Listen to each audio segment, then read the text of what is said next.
Hi అండి. ఈరోజు మా ఇంటి దగ్గర ఒక గుడి కడుతున్నారు. ఆ గుడి దగ్గరికి విగ్రహాలు వచ్చాయన్నమాట. ఆ గుడి ఎవరిదండి? ఏడుకొండలవాడిదండి. టీటీడీ వాళ్ళు కడుతున్నారని అన్నారు, తెలిసింది అలా అని.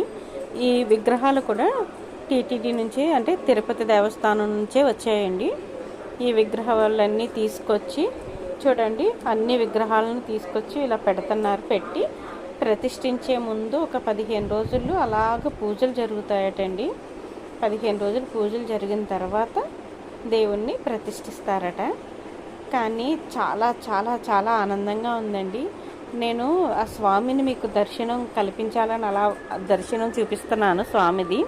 కానీ ఆ ప్రాంగణం అంతా మారు మోగిపోయిందండి గోవిందనామాలతో. చాలా చాలా ఆనందంగా ఉంది. జన్మ ధన్యమైపోయింది.